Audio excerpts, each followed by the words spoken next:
Hello everybody, my name is Sue and welcome to my channel.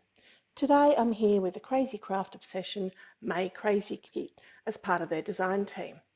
I am using the fabulous hexagonal paper. This is from Willow and Sage and it's the Wonder page. So what I've decided to do is I'm going to fussy cut some little hexagonal bits and pieces. So not just one hexagon or two, but different shapes. Fussy cutting, not my favourite thing to do, but little snippy straight lines I can manage. So I'm just taking a couple at a time, picking the ones I like and trying to go around the outside of that dark border so that there's a dark border around the ones I keep. I'm not going to make you sit through all of these because, it's very painstakingly long, but I will let you look at as I do this one here. So I think I'm starting off with a small-ish one, and I'm going to cut out various shapes and sizes of these little things, and they're going to be going all over the base page, which is the 49 and Market Painted Foundations Sprinkled page. So there you go, that's the first one I've cut out. I'm trying to work out exactly where I want it.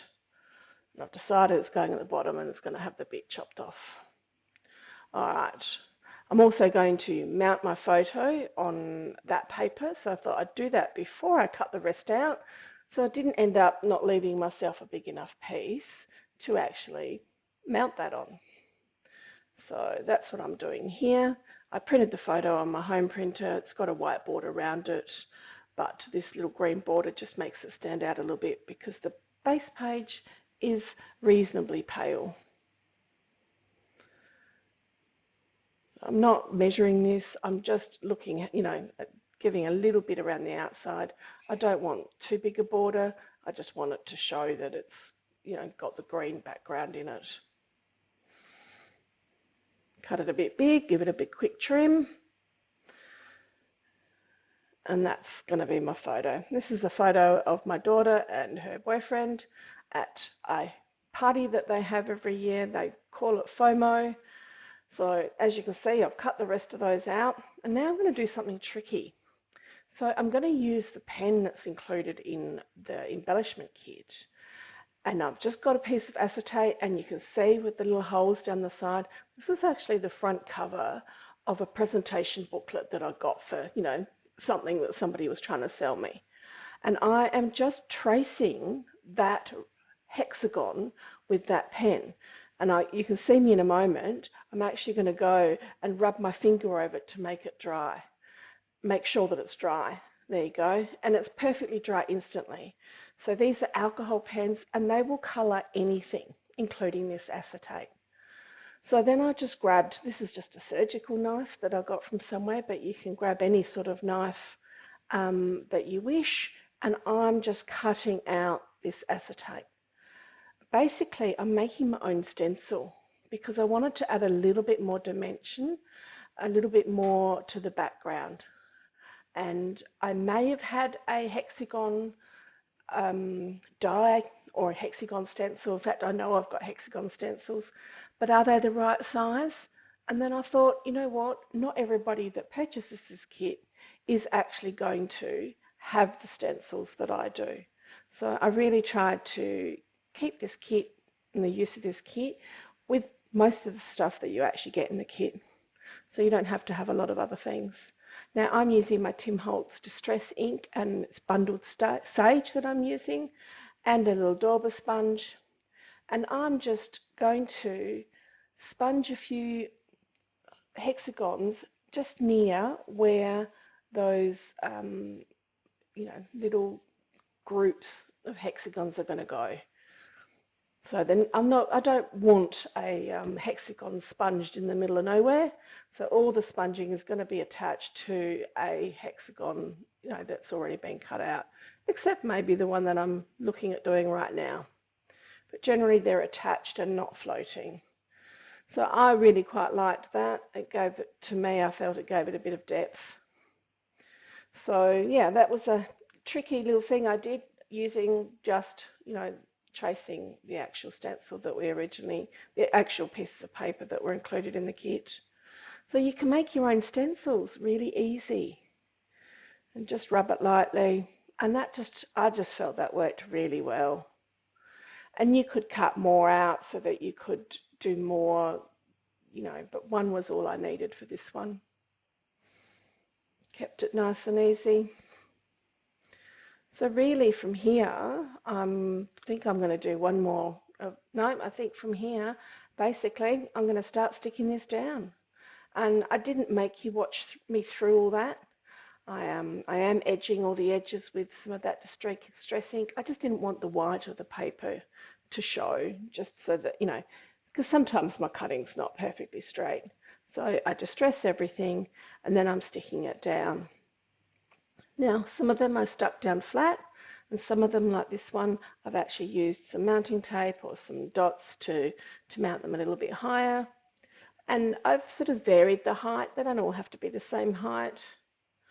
So I've, mounted that one up a bit higher, gave it a bit of dimension. The next one I'm going to do, I'm just going to stick straight down on the page. So that gives it a bit of textured look there. So just a bit from a tape runner, and I stick him down. So what I'm doing here is I'm actually looking to mount in some of the clusters. I'm trying to find the exact same shape and color, and I'm cutting them out so that I can mount a particular hexagon up in the middle of a cluster to give it further dimension. And that was quite tricky because there were lots of hexagons that looked the same but actually weren't quite. And I didn't want to, end up putting the hexagon right next to another one that looked exactly the same. Now, accept my apologies, please, for the glare in that photo. I'm working on my lighting. It all takes a bit of time to get this set up to make the video experience better for you guys. I'm still learning. So the FOMO festival that my daughter has gone to for a few years is one that has started off with a group of friends where they were actually at a festival, and here in Australia there was a major bushfire and the festival got cancelled. So they'd travelled, a day and a half, almost 2 days to get to this festival. They were there for the first night and then they had to leave. So they came home, and luckily someone in someone's family had a house they all went to, and they made their own faux, as in fake festival. And they have had one every year, and I believe that this year's was the last year. Just because they've really made it into a thing with posters and merchandise and playlists, and they've really gone all out, and I think you can only do that for so long. So here I'm mounting my photo and the backing with some fun foam. Well, it's actually it is fun foam, and I get that from Spotlight here in Australia. Just need to be careful because Spotlight sell one that looks almost exactly the same, which I call unfun foam because it doesn't have the sticky side. And that's not fun because then you've got to glue both sides. The whole benefit to this foam is that it's sticky on one side. And I just find it's useful to, when you're using bigger pieces of something and you want to give it dimension, it stops it from being wavy, or gives it all the support you need. So I've mounted that on fun foam. I'm just cutting off all the little bits on the edges. I like to have some of my designs come off the page and not stop, and just be on the page. So I've just cut those off. I'm going to stick that down there. And then I think I actually go and I'm going to start looking at embellishing it some further. So I'm putting away that paper, and I think I'm coming in with some flowers. And these are the Simple Stories, My Mind's Eye floral bits.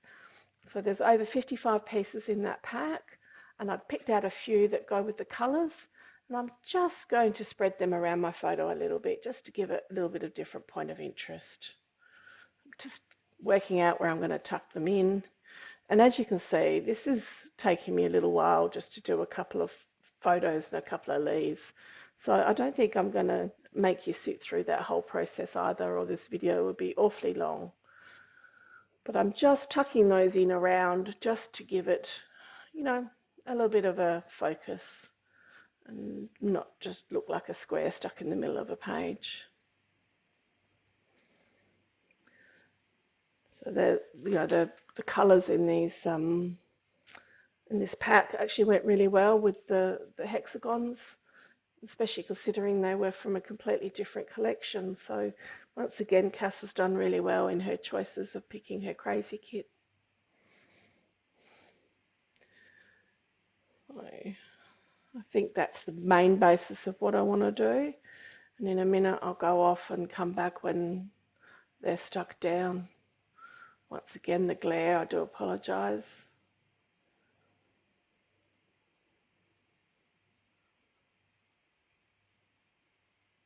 Trying to tuck those between the photo and the backing. All right, looks like I've stuck those down now. And I think the next thing I'm going to do here is look for a title. And in the kit is the 49er Market Art Options Plum Grove Chipboard and Word Set. And I looking through to find what the one that works for this. Lots of different sayings in this particular kit. We wanted something that the colours matched and the word matched as well. And I think the perfect brought out the orange in the FOMO picture, you know, in the design. So I've done that one, and together I think that works well. And the together is the same colour as my daughter's boyfriend's shirt. So I'm just stuck those down, and now I'm just putting some of that distress ink on the edges as well, just to finish it off. And really quite a simple page, and not needing a lot of extra stuff from this. You know, I bought the kit and didn't have to have anything but some ink. Removing a random piece of tape from my runner where I'd stuck something down and removed it. Just finishing that off there. So look, thank you very much for joining me. I hope you enjoyed this. Please like and subscribe, and if you don't have your own May kit from Crazy Craft Obsession, go over and grab yours now. There's only a limited number, and I really, really enjoy them. It gives you a large range of options, and don't miss out is my advice. So what I'm doing there is, for some reason, my cutter doesn't like cutting the 49er Market because their paper is so beautiful and thick. So sometimes it has a few furry edges, so I just use that little buffer to get rid of it. So there you go, there is my page. I've taken it down so you can see. A little bit of a close-up. I'm very happy with that. Thank you so much for joining me, and please like and subscribe. Thank you. Have a great day.